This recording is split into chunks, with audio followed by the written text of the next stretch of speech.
Hey, hi everyone. Good afternoon. Thank you so much for attending TOSBEC seminar today. My name is Hanae and I will be a moderator for today's seminar.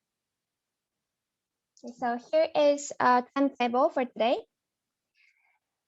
So after a short introduction from my side, we will move on to the lecture from today's speaker for about 20 to 30 minutes. And then we'll have a Q&A session afterwards. We will finish by 1 p.m. today. So before we start, let me briefly remind you how you can take advantage of TOSBEC service. So in order to start a business in Tokyo or in Japan, typically, you may have to go to several bureaus to submit documents. If you're having trouble opening a business in Tokyo, TOSBEC is just right for you.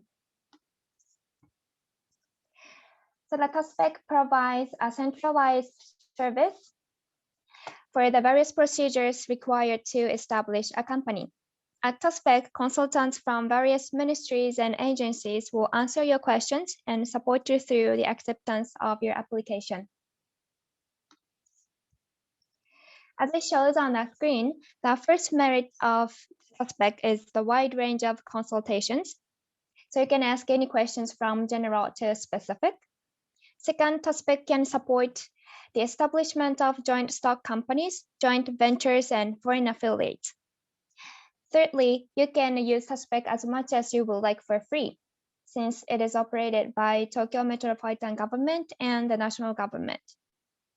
Lastly, interpretation services can be provided upon your request, so English-speaking entrepreneurs can take advantage of our service. TOSBEC also offers free telephone consultations with small and medium enterprise management consultants. You're welcome to consult with our SME consultants on uplink procedures and other matters free of charge. On the Wednesday and the Friday, there are consultants who can speak English. So we hope you take advantage of our phone consultations too. At the end of today's seminar, you can make a reservation through the feedback form if you're interested in using this service.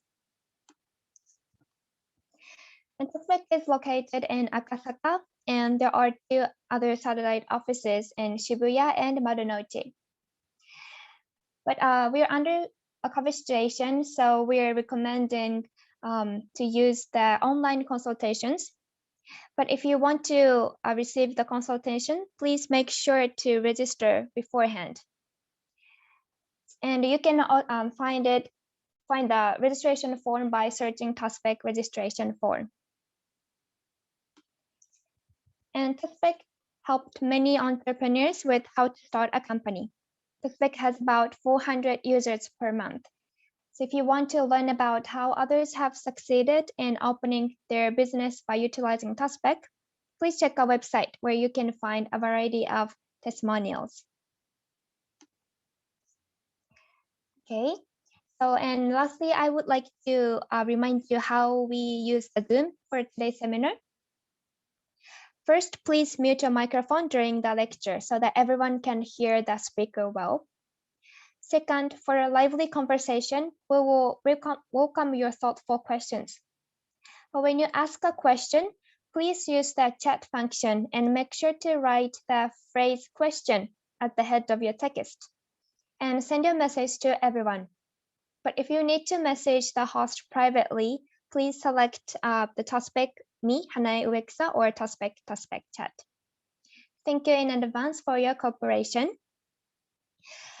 Okay, so today actually we have a co-organizer, Australian and New Zealand Chamber of Commerce in Japan. So we will, Emily-san and Ito-san, can we have now to introduce your activities of ANZCCJ? Is it okay? Certainly. Thank you, Hanae-san, and thank you to everyone who is online with us today. I can see we have a few ANZCCJ members with us, but there's a few new names there as well. So thank you all very much for joining. My name's Emily Helens. I'm the Executive Director here at ANZCCJ, And for those of you who may not be as aware of us, we're an independent nonprofit organisation based here in Tokyo that's really just dedicated to developing Australia, New Zealand, Japan business and providing our members with effective information, representation and opportunities to connect. So as a part of that mission, we do host a lot of online and in-person events throughout the year, such as today, in collaboration with organisations like TOSBEC or independently as well. So if you aren't as familiar with us, I do recommend checking out our website, where you can find a whole heap of past event recordings and information about the activities that we host. We've got a number of committees covering various different sectors. So there's a lot of opportunities to participate and to connect with other business people based here in Tokyo, but we do also have a lot of members overseas as well. So thank you again to TOSBEC for allowing us to join in today's session. And we're very much looking forward to hearing Jim's presentation as well. So thank you very much. Thank you very much, Emily-san. Okay, so now we can move on to today's lecture content. Today's speaker is Mr. Jim Jigel, who used the TOSBEC to establish a company quite recently. So we would love him to share his experience and also tips for starting a business in Tokyo. So please, Jim-san, please take it from here. Thank you so much. As Hanai-san mentioned, my name is Jim, and I will be, again, giving a fairly brief lecture. I'll try to keep it to 20 minutes or so, and I'm very interested in hearing your questions as well. So please write them down or send them in the chat or just ask them after the lecture. I'm going to be sharing a PowerPoint right now, so please let me know when you can see that. Can everybody see that clearly? Yes. And everybody can hear me clearly as well? Yes, perfect. Okay, fantastic. So as I mentioned, I'm going to be talking about starting a business in Tokyo or in Japan generally, but specifically I started one in Tokyo. And I'm going to give tips, suggestions, and basically just how the experience went for myself. Again, my name is Jim Jiguer. It's pronounced Jiguer. And I'm the CEO. My company is called Granite Organics. I'll just talk a little bit about my company because it's kind of, there's some specific things about our business that you may not have to deal with in your business. So if anybody's curious about those things, I'll talk about them in the question and answer section. But mainly I'll just stick with the registration process as much as possible for now, except for just this brief introduction. So as I said, my company is called Granite Organics, and we were incorporated with the help of TOSBEC in November of last year. We're a KK, a joint stock corporation, Kabushiki Kaisha, and we're a very small business so far. Who knows what the future holds, but for now we're a fairly small operation. There's just 3 employees, and we import CBD products from the United States and we sell them in Japan to companies and consumers. That's our main business stream. We also provide consulting for companies, like foreign companies that are thinking about exporting into Japan and other related processes, for companies that are interested in the market in Japan, that sort of thing. So that's what we do. But again, I mainly want to talk, at least for this lecture portion, about my experience with TOSBEC. TOSBEC, of course, is the Tokyo One-Stop Business Establishment Center. And again, that's what I'm mainly going to talk about today. So my experience was in September 2020, my friends and I had been kind of thinking about this idea for a long time. My friend is, he owns a company in the United States that does this kind of business. And he was always asking, oh, what about exporting to Japan? And, we were, kind of thinking about it casually for a few years. And then in September, we decided the time was right to establish the company here in Japan. And I had never started a business before anywhere, let alone in Japan. So the first thing I thought of was to go to TOSBEC. And I had heard of TOSBEC several years earlier. There were flyers for the Shibuya location somewhere in Shibuya Station near where I worked at the time. And I just kind of mentally cataloged it because, again, we were considering this sort of thing for several years. And so that was my first step because I had no idea where to start. Like, where do I go to set up a business? I basically knew next to nothing. So I figured they would be a good resource just to kind of talk to them and decide whether this even made sense to start a business, or whether it would be, you know, how much of a process it would be, how much it would cost, and that sort of thing. So in early October, I made an appointment with TOSBEC. This was obviously during the middle of Corona, right? We're still in it, but it was an in-person consultation, but I made an appointment on the phone and we kind of met outside, fully masked and everything. So they had good Corona procedures and everything in place. And I met with a consultant for about 30 minutes and I just kind of told him about the idea for the business and asked him some general questions about what the process would be for starting it up, how much it would cost and how long it would take and that sort of thing.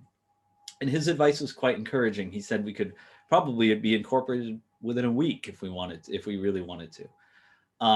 It took a bit longer than that for a few reasons, but I came back after discussing it with my other two business partners about 2 weeks later. And I got more information about how to write articles of incorporation and a whole bunch of other paperwork that's required for starting the company. And then October 14th, I submitted a very, very, very rough draft of the articles of incorporation. This is based on a template provided via TOSBEC, and it I think comes from the Ministry of Justice, I believe, where the template was. And so that template, they have it in various forms, but for me, it was a big Word document with just like, you know, circles and squares where you need to fill in your company's information. And so basically, I just went through that and filled out all the appropriate things, and it took a few hours maybe. And the documents were 18 pages in all, and they included all these documents. If anybody's interested in seeing what these look like, I have them available during the question and answer session. I can show you what to expect from these. These were some of the documents required. This is not a comprehensive list, but this is basically what was in that first draft I sent. Again, if you're interested in more of the details, I can tell you. A lot of them, basically like this form and this form, it's basically you're entering the same information over and over for the most part. The articles of incorporation is more comprehensive. In this, you have to give some thought behind and think about how much you're going to invest in the company right off the bat. But most of the forms are, you know, again, a lot of repeating the same information over and over, basically, and just making sure everything is in the right spot and everything's repeated in the exact same form and that sort of thing. A lot of kind of attention to detail. Later that same day, I received an email detailing the changes I needed to make to the submitted document. So it was very fast. I was surprised at how quickly they got back to me. But again, for me, these documents were completely new. And I think for the people working at TOSBEC, they see these documents every day, so they know exactly what mistakes to look for. And they found quite a few. And they sent me, you know, a very easy to understand response, basically saying, fix this, change this to this, right? Very clear and specific instructions on what I needed to change. And then certain other things that were more like, you need to discuss with your co-founders what you want to do about this or this or this. So there are a few things like that, but again, it wasn't too bad. It wasn't too time consuming. And so by October 16th, I was able to go visit again and talk to them in person. And they gave me a lot more detailed advice and detailed feedback on what was looking good so far in our documents and what was still necessary to prepare. And then over the next month, and it took a while because my co-founder lives in Gifu and he's also working a full-time job. So to schedule the appointment to go establish the company, we took about a month to figure out the best date and schedule a perfect time. And he also needed, in order to sign your forms electronically, you need a My Number card, like the permanent one. And he didn't have one. So that was another reason we had that delay. We kind of just waited for him to get the permanent card, and for a time when he could join in Tokyo. The third member of the company lives in the United States, and they told us it would be a kind of arduous process in order to have him register as a co-founder from the US. And at that time, and still really, he couldn't come to Japan. So as soon as travel restrictions are lifted, which hopefully won't be too far away, he'll come in. We'll add him as another member of the company. But it ended up being just myself and one other co-founder, scheduled that time to go to Tokyo. And on November 26th, we went to the Akasaka office and for TOSBEC, and we registered the company in person without any major issues. And just a quick description of that process. Basically, we had all of our documents ready to go. We had all of the money we needed, which to start a company, the taxes and fees amount to, it's about, in US dollars, it's about $1,500. In Japanese yen, that's about 150,000 yen roughly. And in addition to that, you need to invest some money into your company. And so that is dependent on how much money you want to put in, how many stocks you want, and that sort of thing. So at least you can prepare to spend 150,000 yen to register the company on the day of. And I think there are some other fees for like very minor fees for other things. They don't amount to much more than maybe 10,000 yen or so, Ichiman-en. So that's about what you can imagine or what you can prepare to spend.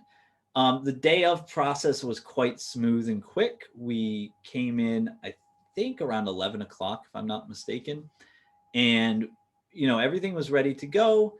They just checked everything. We had a notary there. We did a lot of signing and stamping. That's another thing I didn't mention, is a company stamp is required for this process. So you'll need to get that ahead of time. That's a fairly quick process. There are many online shops that sell them, and you can get various designs. And so make sure you have a company stamp before you go for the registration. So yeah, a lot of stamping, a lot of double checking things, and signing on the dotted line, metaphorically. And finally, we got it done. And again, I say finally, but it was really only about maybe an hour or 90-minute process. And that's us on the day of the establishment. We were pretty excited and happy on the elevator back now that we had a company. So this is, again, just minutes after we did it, and it was quite quick, and we had the rest of the day to plan our next moves, basically. So my overall impressions of the process were, first of all, that the process was not easy, but it was definitely manageable with the help I received from TOSBEC. If it weren't for that help, then I really would have been in trouble, I think, because again, I would have maybe needed to hire a consultant or something. So having somebody free of charge to check things and again, get feedback back to me that same day was incredibly helpful in my experience. If you're worried about the language barrier, most of the communication in my case between TOSBEC and myself was in Japanese, except for with the reception desk, scheduling appointments and stuff, that was mostly in English. But most of the notaries spoke Japanese. I don't know I think some of them speak English. And TOSBEC definitely offers translation and interpretation support. So you can just ask them. I was trying my best to avoid using a translator interpreter because I thought it would be good practice for me and good experience. And it went pretty well. Again, I just did a lot of the work at home with a dictionary handy to look up some of these phrases that were new to me that don't come up in everyday life in Japanese. And then by the time I was going in person, I kind of knew the various phrases that I needed to know. So if you feel like Japanese will be difficult for you, definitely ask for the translation interpretation service because you'll very likely need it. It is quite difficult. My Japanese is not great. I passed the N2 years ago, and I haven't passed the N1 yet. But yeah, like I'm much better at like reading and writing than speaking, and so for this process, it was enough mostly. There are a lot of unfamiliar processes and procedures that you have to comply with to operate a business in Japan. I'm talking about after the establishment, taxes, and some other things that I'll discuss later. So in a way, this is a really good exercise to get you ready for that, with TOSBEC kind of guiding you through the process, answering questions, helping you out. It's a really good way to kind of see how it works and see what your weaknesses are. And then when you have a company, to decide, will it be worth it if you have to go through like my company has to go through a lot of processes to import CBD, which is kind of a semi-controlled substance. And so it's really good to just kind of see what that's like and see whether you're going to need to hire somebody to help you with that as when you start your company, or if you feel like you can manage it yourself in-house.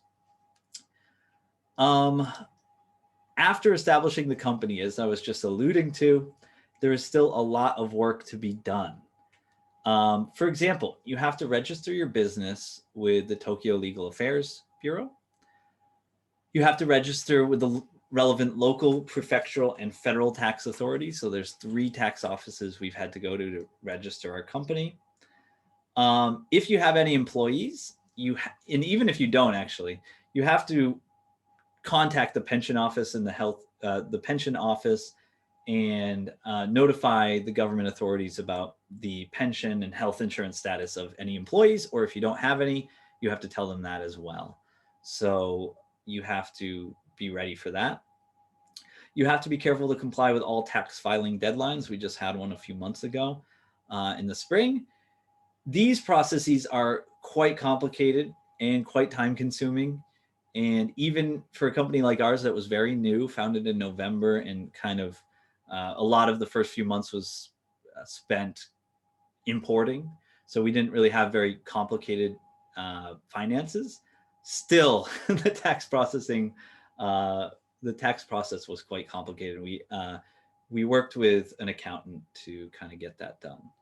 So be ready for that, and just make sure you know that's coming. I think that's it for this section. For closing thoughts and advice, I recommend that you have a really good sense of what you want your business to be like before incorporating it. Because like I said before, once you incorporate, you have a lot of obligations in terms of providing salaries and pensions to employees if you have them, tax filings, that sort of thing. So make sure you're ready to kind of hit the ground running once you start your business, and you know exactly what to expect. So you don't need to be in a rush to incorporate it.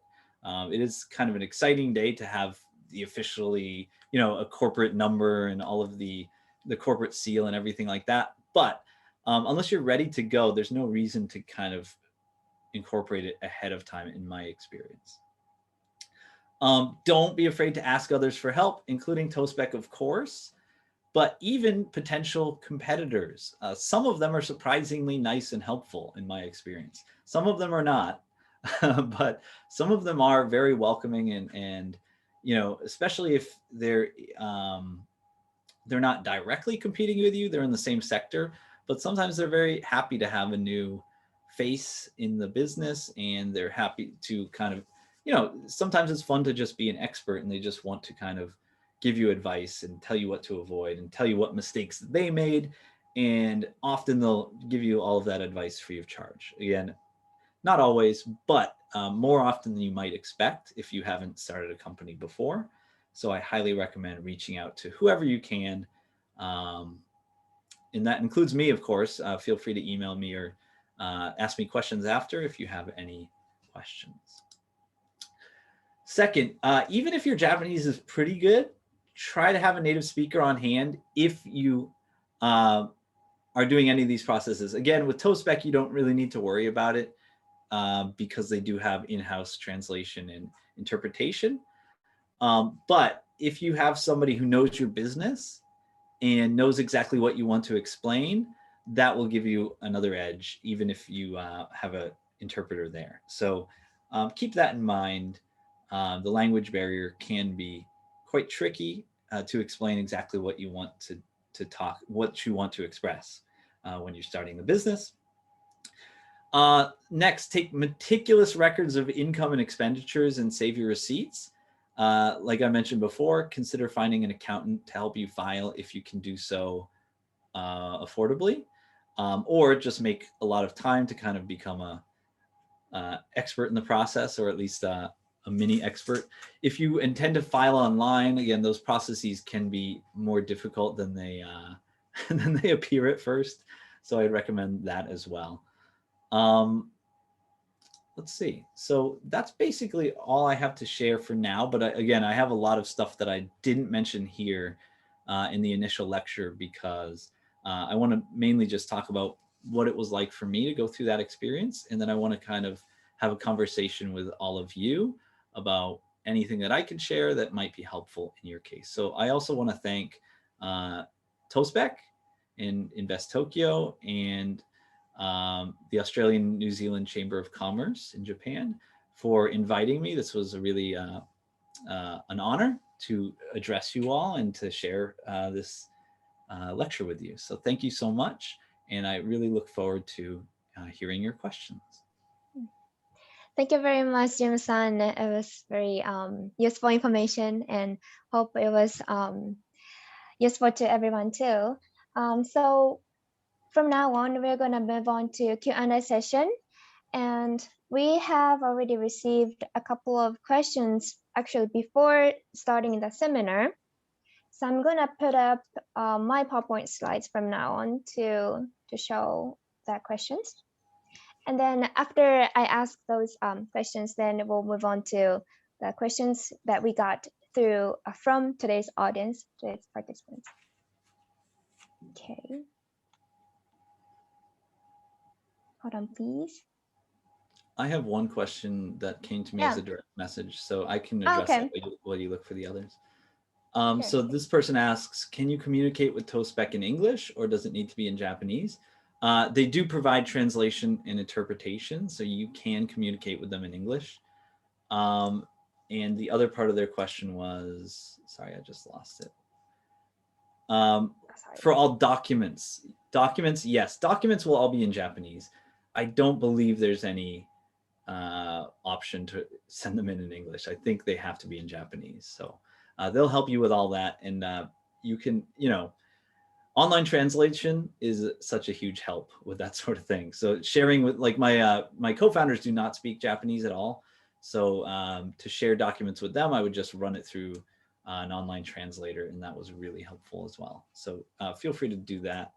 I highly recommend doing that too. Thank you. Yep.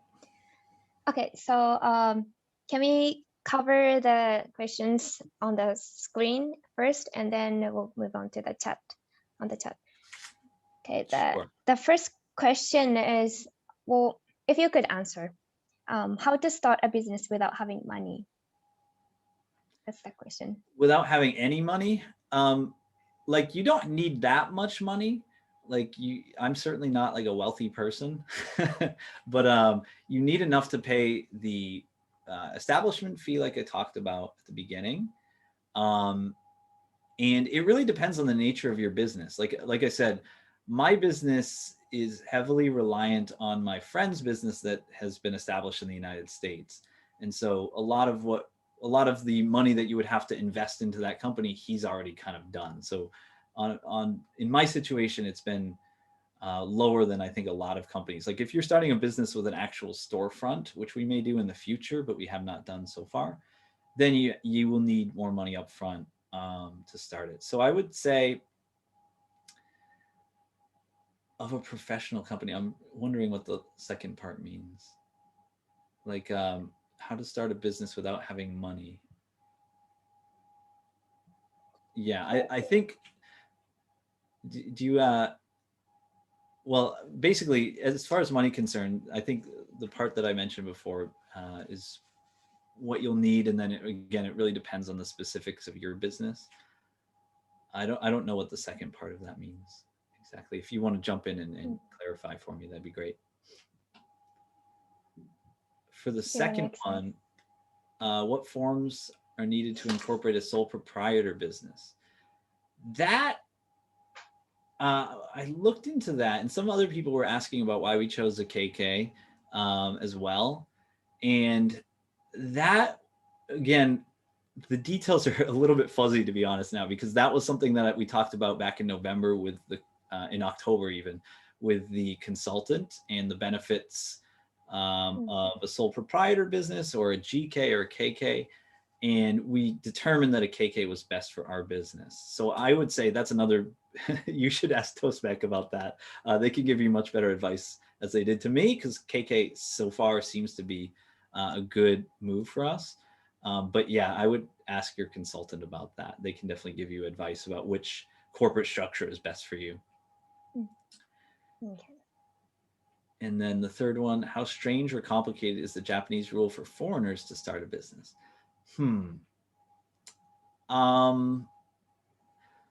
It's actually, it depends. So I'm married, I have a Japanese wife, and so I have a spouse visa. And so there's no restrictions on that. However, if you do have some other kind of visa that does have labor restrictions, then it may be very difficult to start, and you may need to find a Japanese partner to kind of at least be the name on the business, on the paperwork. So it really depends on your visa status, to be honest. I think some people use entrepreneur visas.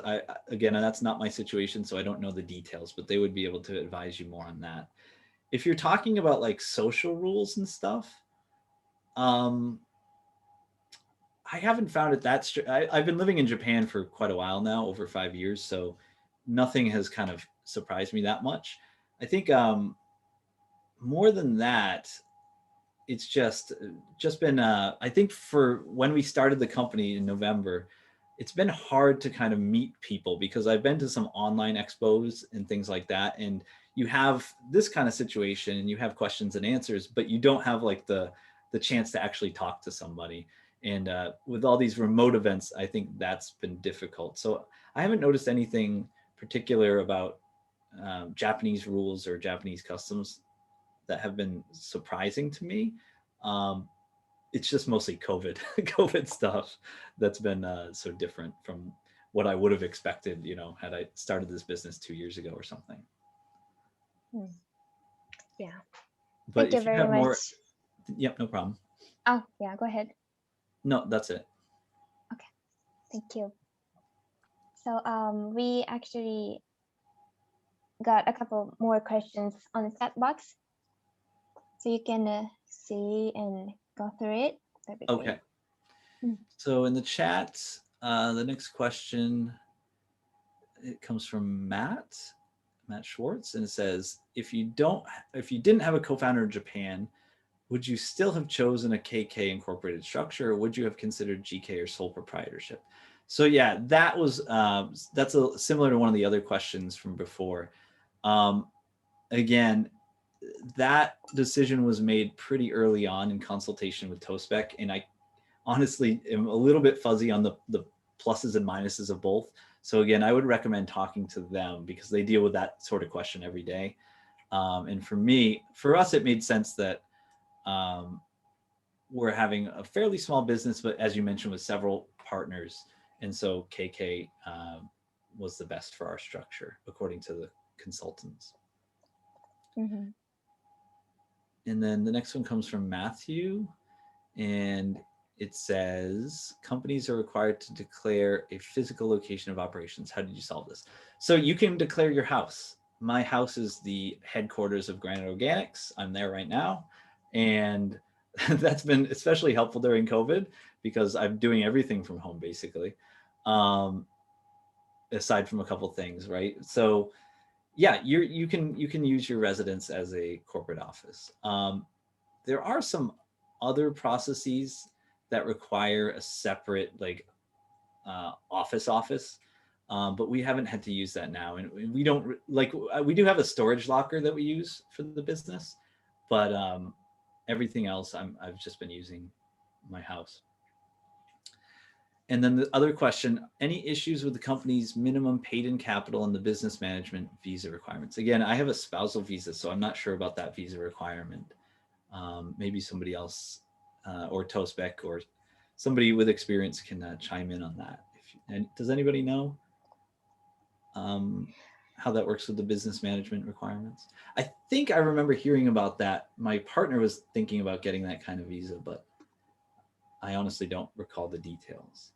So the details of the business, how to get the business manager visa and the requirements, or the information will be provided by the BDCT, which is it's similar to TOSBEC. It's located in Akasaka in TOSBEC space. There's like a small space, and it's a BDCT support service. And BDCT stands for the Business Development Center Tokyo. And BDCT can help you giving the information. So we're gonna share the link for the BDCT later on, so you can contact BDCT service desk. Thank you. Thank you very much. Yeah, they would definitely be able to answer that question. So the next person, Roshan asks, what if a company has not done business in the first year? So how much tax will they have to pay? Any idea? I believe it's about nimanen, about 20,000 yen roughly. But there's also, I think you have to pay that $150,000 fee or something like it. I think there's that's on an annual basis, I believe. Is that right? I haven't hit that. I haven't hit the 1 year mark, so I don't know. But I believe for the taxes, it's about niman, even if you don't have any business, just to stay registered as a business. And I believe there's also a reestablishment fee, which is about 150,000 yen. But again, I would double check with that, but I think that's what it is. And then Daniel asks, have you raised or tried raising capital for your business through angels or VCs? We have not, because again, we're kind of closely affiliated with an American company that would provide money, I think, if we wanted to go to the next step and hire more people and things. And we're considering doing that in the future. And we would also consider going to see angels or VCs, because I think there's a huge growth potential for this business in Japan. Based on, like, the reason I decided to go forward with the business last year is I went back to Florida to visit my parents who live in Florida in like a kind of retirement community. And I just could not believe how popular CBD was. And so my friend who had been asking me to like start a business in Japan, I finally said, this could actually work. And in Japan, it's still not there, especially like it's more of like a young person thing right now, but it hasn't, there's still a taboo with kind of older populations as opposed to in the United States. But if that ever changes, then I think there is a huge growth potential, and I would want to definitely consider looking for VC funding and things like that. Does that, you can chime in if you have any follow-up questions. No? Okay. And then Roshan asks, on one of your slides towards the last, you said there are some other registrations and licenses which you have to do after starting a business. So it depends on your kind of business. If you're selling any kind of food product, you have to, I think it's the Ministry of Health, Labor, and Welfare. You have to get kyoka, right? Some sort of permission to sell food products. We may do that if we decide to sell food products in the future. There's various other licenses you have to get depending on the type of business you are. So yeah, food products, that sort of thing. That's what I mean by that. The application process is different for each of these. If it's a food product and you're making it here, you have to have a place like already designated to make it. You have to describe the process and all that stuff. So we've looked into that in case we decide to do that in the future. But yeah, you have to actually buy a physical office for them to inspect before you can produce or sell the product. Matt asks, how did you find your accountant, and did you go with an English-speaking accountant? So that's a great question. We were very lucky in that I know I'm good friends with an accountant, and he said, I'll do this for free this year, and if your company's successful, then I'll charge double next year. And so he basically, he didn't do everything, but he walked us through it and kind of prepared all the documents we need. I kind of have them, like he prepared this big folder for us. And even though, again, we've only been in existence for a couple months, he kind of told us the main details of what we have to do and what we have to prepare for next year and that sort of thing. So yeah, he was English speaking, although we tried to do mostly in Japanese, but he does speak English, and he was a personal acquaintance. So we got lucky in that regard. And was it a straightforward process to open a business bank account? No. On the other hand, definitely not. And we have not been able to do so. And I've been trying to, they don't really tell you why. I send in a mountain of paperwork, and I've tried it with 3 banks now. And after about 2 weeks, they send you back a single piece of paper that says we have decided to not open an account for your business. And they don't say anything more than that. And they send back the documents. And so after doing some research, I think the reason is there was a crackdown like maybe a few years ago on money laundering companies. And basically the red flags for money laundering companies were they're very recently started. They haven't done much business yet. They do a lot of foreign business and foreign transactions. And basically our company hits all those red flags, even though we're not a money laundering operation, obviously. The banks are very risk averse because I think there's serious penalties if they do accidentally help out a money laundering organization. So I think now that we're past 6 months, or at least close to it, yeah, I guess we're past 6 months now. We're probably gonna try it again and see if it works out. So yeah, there has been a problem with that. So in the meantime, we've just been using a personal bank account. So hopefully we'll get that squared away soon. Matthew says, I was told 50,000 minimum. What was that regarding? I think it was. Oh, that's regarding the business manager? Yeah. Thank you. Yeah. Somebody asks, is there any advice you can give on setting wage levels for employees? We haven't had to do that yet, because again, we've mainly been doing everything ourselves. So I can't really give any firsthand advice on that at this moment.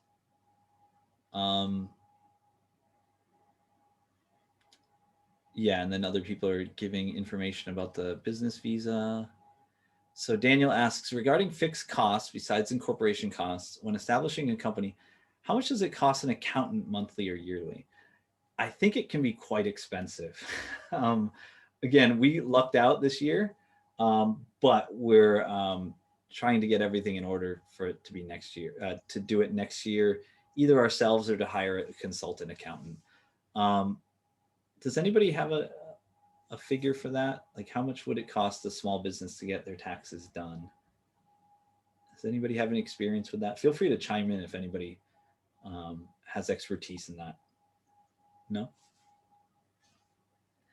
Okay. Farhan says, you said 2,000 tax in Japanese yen. Where is your company located? My company is located in Tokyo. So Tokyo To. So the 2,000, I think you mean the 20,000 yen tax. And I believe that's not state, but prefectural or the municipal and local taxes combined were a little over 20,000 yen. And I think that's even if you don't hit the maximum, or sorry, the minimum number. I think that's like a minimum number, even if you don't have any sales. So question for TOSBEC. So I guess this is for you, Hanai. Okay, yes. Go ahead and answer that one. Do you help with license applications such as a wine import license? So we would say the TOSBEC is not helping like application process of the license at this moment, but we have, as you know, SME consultants who can give you information like where to look to, where to like search, or the website maybe. So in regards to this question, I would recommend to receive the consultation, first of all, with the SME consultants. Yeah, hope it helps. Okay. Okay, thank you very much. And then where can we get, so Farhan asks, where can we get details about licenses needed for our businesses? Let me find, I'll see later if I can find a link for one that we used that has a pretty good list of different licenses. I think a lot of those are handled on the prefectural or municipal level in the case of Tokyo. So if you're in Tokyo, I'll send you the one that I looked at for Tokyo, if I can find it before the meeting's over. Otherwise, you can email me. And actually, should I put my email address in there? Sure. Okay, I'll put my email address in the chat. And if you have follow-up questions, feel free to email. It's pretty simple, just Jim@GraniteOrganics. Where are we? Okay, and then Matt asks, did you intend from the beginning to provide consulting services as a permanent revenue stream, or did that pop up along the way? Have you found international or Japanese companies willing to pay fairly for consulting? So we did think about that as like a possible service we could do, because there's a lot of interest from American companies about exporting to Japan. And so we thought we would be kind of uniquely positioned to do that because there's not that many companies that do what we do, at least that are run by native English speakers. There's a few, but there's not too many. So we did think about that from the beginning. Have we found international or Japanese companies willing to pay? So we have, and we talked about, we haven't gone through with any finalized deals yet, but we've talked to a few in Vermont and in other parts of the United States that are considering it. The only problem is some products, like not to get too much into the details, but there's certain products that are called broad spectrum and they contain trace amounts of THC, which is strictly illegal in Japan. And so they would have to formulate a new product in order to sell here. And so we've run into various roadblocks like that. And so we haven't finalized any deal yet on that front. But yeah, there's been a lot, like one that we're also considering is with a company that makes CBD for pets, right? Which is apparently a fairly big industry in the US, or at least as a niche market. And so I thought that might be well received here in Japan. And so we're talking with them about maybe ways to get sell their product here too. But yeah, we haven't finalized anything yet.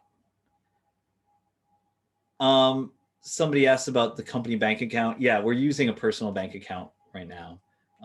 That basically everything in that bank account is used for the business, but we're still trying to get a company bank account. So as soon as we can get one, we will do so.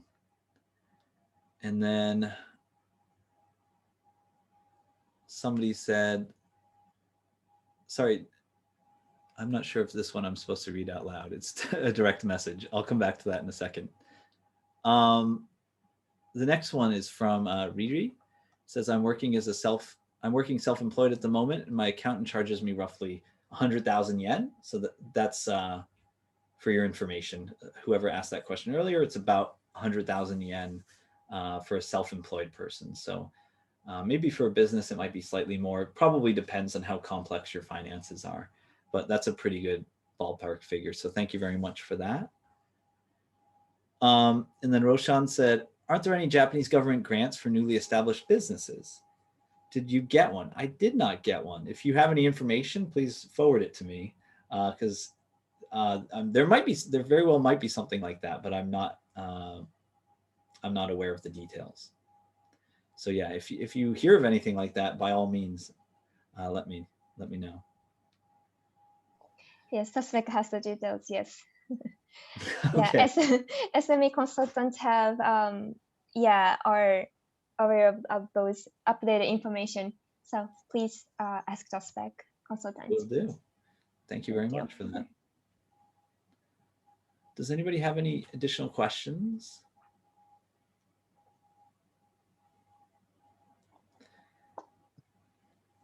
And yeah, some of you are sending direct messages. So yeah, feel free to email at the email address I just posted. if you have any further questions or if you want to discuss anything related to starting a business, feel free to do that. My company website, it's just graniteorganics.com. It's still quite minimalist, so there's not too much up on there right now, but it is live, so you can go there and get basic information and submit emails and stuff to us. Are there any other questions that you want to ask now?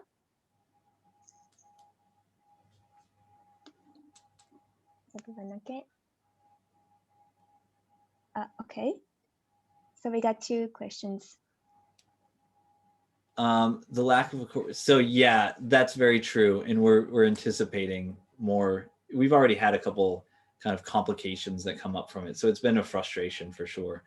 And yeah, like I said, they don't really give you any details about what you could have done differently on the, and they're just very tight-lipped about it.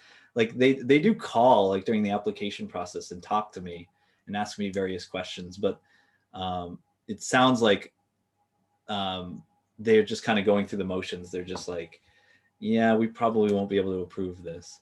So yeah, I think they're just, banks have been hit with penalties for dealing with money laundering companies. And I think they're just very wary about it now.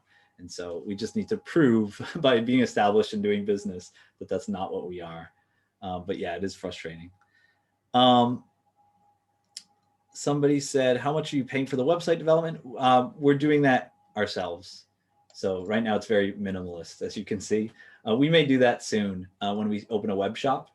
So we're looking at a couple independent developers. So we may do that, but right now we don't use we mostly just try to talk to people via Zoom and in person. So we're not doing any business directly through the website yet. Does TOSBEC charge? No, they're free. Everything's free, right, Hanai? Mm-hmm. Yes. Yeah, everything's free. It's all in one spot, super convenient.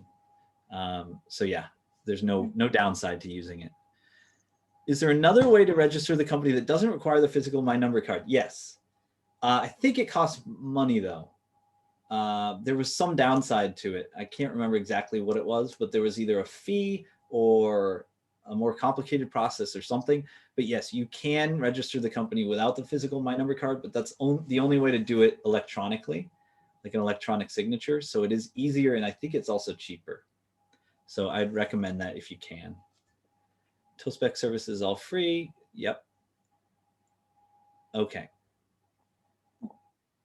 Okay, and somebody else posted a good link. So that's it. So thank you so much for your questions. Again, if you have more, feel free to email, but that's all the time I think we have today. So really appreciate you coming, and I look forward to talking to you again. Thank you. Thank you very much, Mr. Jim. It was great. And thank you everyone for asking all the questions. So so from now on, I'm going to give you a final announcement. So let me put up the slides. Can everyone see? Okay. Yeah, so thank you all again for taking your time to participate in today's seminar. So we would love to hear how you thought of today's seminar, since actually we usually as a TOSBEC host seminars and we have, SME consultants or like administrative scriveners as a guests, as a speakers. But today we had Jim, who is, entrepreneur who just recently established a company. So we would love to hear how you thought of today's seminar in order to improve our future seminars. So yeah, thank you in advance for your cooperation. I'm gonna put up this slide again later. And so in addition to our TOSBEC website, as you may already know, we have a Facebook page as well. So please check them out if you haven't followed our site, our page yet. And we will share the link too in the chat box. Okay, and regarding the next seminar, we have one on July 5th, 1 to 3 p.m. And the theme will be being a startup in Japan. the basics of Japanese business culture. So you might want to join this seminar too. If you haven't registered for it, please go ahead and register. Thank you. And then, all right, so that's all for today. Thank you again, the Emily-san and Mr. Ito, who a member of the ANZCCJ. Thank you so much again today. Thank you, Thank you Hanae-san, and all. thank you to Jim for such a fantastic presentation. Thank you very much. Okay, so that's all for today.